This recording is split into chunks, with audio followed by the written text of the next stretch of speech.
Hi അസ്സലാമലൈക്കും. എല്ലാവർക്കും പുതിയ വീഡിയോയിലേക്ക് സ്വാഗതം. ഇന്നത്തെ നമ്മുടെ വീഡിയോ വളരെ ഈസി ആയിട്ട് നെയ്യപ്പം എങ്ങനെ തയ്യാറാക്കുക എന്നുള്ളതാണ്. അപ്പോൾ നെയ്യപ്പം എല്ലാവർക്കും ഇഷ്ടപ്പെട്ടൊരു പലഹാരമാണ്. ഇത് പല രീതിയിലും തയ്യാറാക്കുന്നുണ്ട്. ഞാനിവിടെ തയ്യാറാക്കുന്നത് അരി അരച്ച ഉടനെ നമുക്ക് ഇൻസ്റ്റൻ്റ് ആയിട്ട് തന്നെ ചുട്ടെടുക്കാൻ പറ്റുന്ന രീതിയിലാണ് തയ്യാറാക്കുന്നത്. അതുകൊണ്ട് തന്നെ വളരെ സിമ്പിളാണ്. അപ്പോൾ എന്തായാലും നിങ്ങൾ വീഡിയോ കണ്ടു നോക്കുക. ഇതുവരെ ചാനൽ സബ്സ്ക്രൈബ് ചെയ്തിട്ടില്ലേ, പ്ലീസ് ഒന്ന് സബ്സ്ക്രൈബ് ചെയ്യുക. അപ്പോൾ എങ്ങനെ തയ്യാറാക്കുക എന്ന് നമുക്ക് നോക്കാം.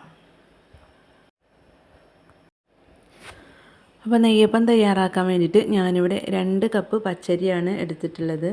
അത് കടകളിൽ നിന്നും വാങ്ങുന്നതോ അല്ലെങ്കിൽ റേഷൻ കടയിൽ നിന്ന് കിട്ടിയത് ഏത് പച്ചരിയാണെങ്കിലും കുഴപ്പമില്ല. ഞാനിവിടെ 250 ml കപ്പിനാണ് എടുത്തിട്ടുള്ളത്.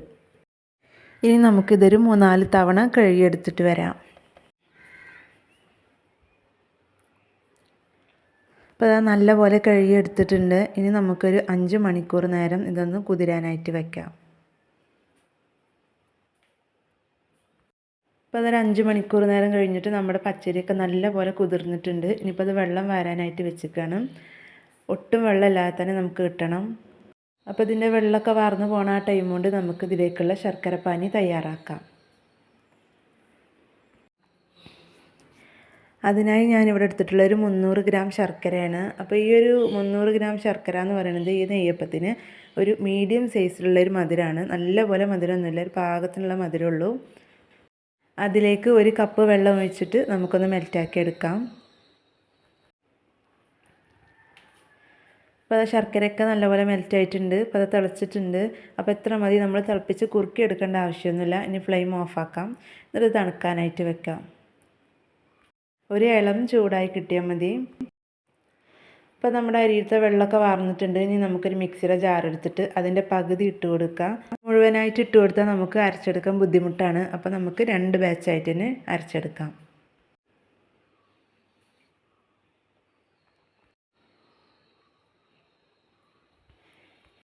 ഇനി നമ്മൾ ഇതിലേക്ക് ചേർത്ത് കൊടുക്കുന്നത് ഒരു 4 ടേബിൾ സ്പൂൺ ചോറാണ്. അപ്പോൾ ഈ 2 കപ്പ് പച്ചരിക്ക് കറക്റ്റ് അളവാണ് ഞാനിവിടെ എടുത്തിട്ടുള്ളത്. അതുപോലെ തന്നെ 4 ടേബിൾ സ്പൂൺ തേങ്ങ ചിരവിയതാണ്. ഇനി നല്ലൊരു ഫ്ലേവറിന് വേണ്ടിയിട്ട് 2-3 ഏലക്ക ചേർത്ത് കൊടുക്കുക. ഒരു 1/4 ടീസ്പൂൺ ചെറിയ ജീരകം ഇട്ട് കൊടുക്കാം. ചെറിയ ജീരകം 1/2 ടീസ്പൂൺ വരെ നമുക്ക് ഇട്ട് കൊടുക്കാം. ഇനി നമുക്ക് ശർക്കരപ്പാനി ഒഴിച്ചിട്ട് അരച്ചെടുക്കാം. ശർക്കരപ്പാനി ഇപ്പോൾ നമ്മൾ തൊട്ട് നോക്കുമ്പോൾ തൊടാൻ പറ്റുന്ന ആ ഒരു രീതിയിലുള്ള ചൂട് മാത്രമേ ഉള്ളൂ. അപ്പോൾ അത്ര ആയി കിട്ടിയാൽ മതി.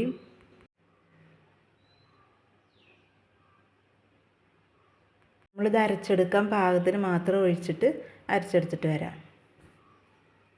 അപ്പോൾ അത് അരച്ചെടുത്തിട്ടുണ്ട്. അരച്ചെടുത്ത് കിട്ടിയിട്ടുണ്ടെങ്കിൽ നമ്മൾ ഈ റവയുടെയൊക്കെ തരി പോലെ ഇരിക്കണം. നല്ല ഫൈനായിട്ട് അരച്ചെടുക്കണ്ട, ഇത് മതി. ഇനി നമുക്കിതൊരു ബൗളിലേക്ക് ഒഴിച്ചു കൊടുക്കാം.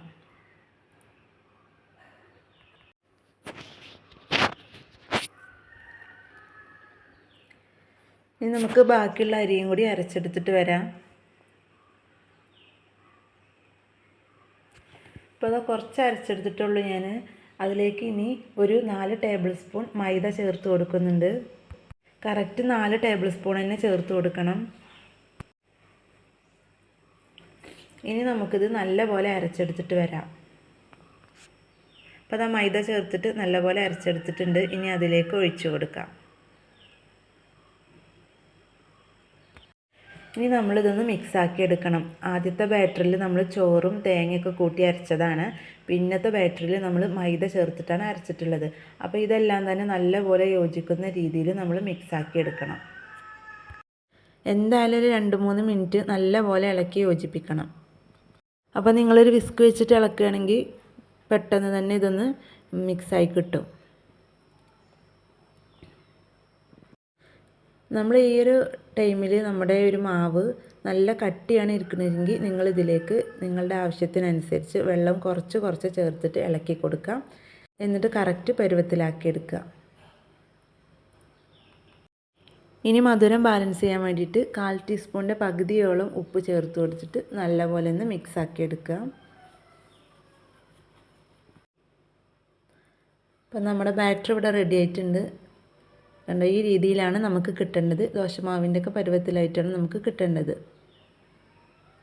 ഇനി നമുക്ക് ഇത് ഇപ്പം തന്നെ ചുട്ടെടുക്കാം. പെട്ടെന്ന് തന്നെ ഇൻസ്റ്റൻ്റായിട്ട് ചുട്ടെടുക്കാൻ പറ്റുന്ന നെയ്യപ്പമാണ്. റെസ്റ്റ് ചെയ്യേണ്ട ആവശ്യമൊന്നുമില്ല. നമ്മൾ സാധാരണ നെയ്യപ്പൊക്കെ അരി അരച്ച് 8 മണിക്കൂറോളം റെസ്റ്റ് ചെയ്ത് വെക്കുന്നതാണ്. ഇതിൻ്റെ ആവശ്യമൊന്നുമില്ല, പെട്ടെന്ന് തന്നെ തയ്യാറാക്കാം. ഇനി നമ്മൾ കുറച്ച് തേങ്ങാക്കൊത്തൊന്ന് നെയ്യിൽ വറുത്തിട്ടിടണം. അതിന് വേണ്ടിയിട്ട് ഒരു പാൻ സ്റ്റൗവിൽ വെച്ചിട്ട് ചൂടാകുമ്പോൾ നമുക്കിതിലേക്ക് നെയ്യ് ഒഴിച്ച് കൊടുക്കാം. എന്നിട്ട് നിങ്ങളുടെ ആവശ്യത്തിനനുസരിച്ച് തേങ്ങാക്കൊത്ത് ചേർത്ത് കൊടുക്കാം.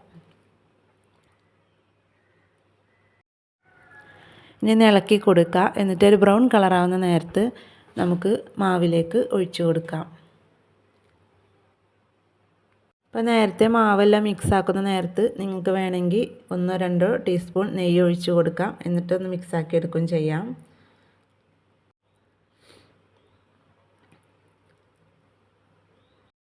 അപ്പോൾ തേങ്ങാക്കൊത്തൊക്കെ ചേർത്തിട്ടുണ്ട്. ഒന്നും കൂടി നല്ലപോലെ ഒന്ന് മിക്സാക്കി എടുത്തിട്ട് നമുക്കിത് ഉണ്ടാക്കിയെടുക്കാം.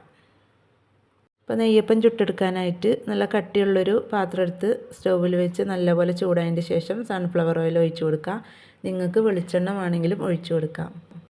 അതുപോലെ തന്നെ നെയ്യപ്പൊക്കെ ഉണ്ടാക്കാനായിട്ട് നമുക്ക് ഏറ്റവും നല്ലത് ഇരുമ്പിൻ്റെ ചീനച്ചട്ടി ഉണ്ടെങ്കിൽ അതെടുക്കുകയാണ്. പിന്നെ ഒരു കാര്യം ശ്രദ്ധിക്കേണ്ടത് മീഡിയം ഫ്ലെയിമിൽ ഇട്ട് കൊടുക്കുക. പിന്നെ അതുപോലെ തന്നെ നെയ്യപ്പത്തിൻ്റെ മാവ് ഒഴിച്ച് കൊടുക്കുമ്പോൾ എണ്ണയുടെ അടുത്ത് കൊടുത്തിട്ട് തന്നെ മെല്ലെ ഒഴിച്ച് കൊടുക്കുക. അപ്പോൾ നല്ല ചൂടായിട്ട് ഒരു തവി മാവ് ഒഴിച്ച് കൊടുത്തിട്ടുണ്ട്. ഒഴിച്ച് കൊടുത്ത ഉടനെ തന്നെ ഇതാ പൊങ്ങി വന്നിട്ടുണ്ട്. ഇനി ഇത് കുറച്ച് നേരം അങ്ങനെ ഇരിക്കട്ടെ. നല്ലപോലെ ഒന്ന് ബ്രൗൺ കളർ ആകുമ്പോൾ നമുക്ക് തിരിച്ചിടാം. പെട്ടെന്ന് തന്നെ തിരിച്ചിടേണ്ട ആവശ്യമില്ല. അപ്പോൾ ഇതിൻ്റെ മുകൾ വശത്തേക്ക് നമുക്ക് കുറച്ച് എണ്ണ ഇങ്ങനെ ഈ തവി വെച്ചിട്ടൊന്നിങ്ങനെ ആക്കി കൊടുക്കാം.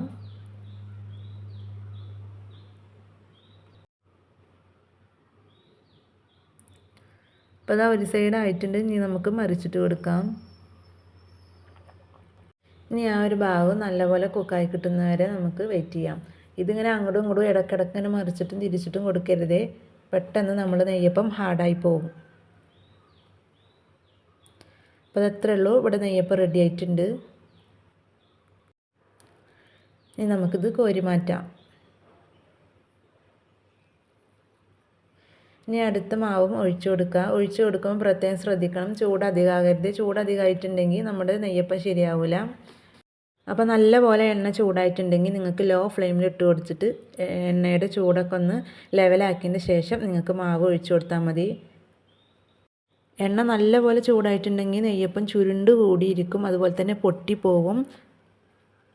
എല്ലാം ലോ ഫ്ലെയിമിൽ ഇട്ടിക്കുകയാണെങ്കിൽ നെയ്യപ്പത്തിൽ എണ്ണ കുടിക്കാനും ചാൻസ് ഉണ്ട്. അപ്പം മീഡിയം ഫ്ലെയിമിൽ ഇട്ടിട്ട് തന്നെ നമ്മളിത് ചെയ്യാൻ നോക്കുക.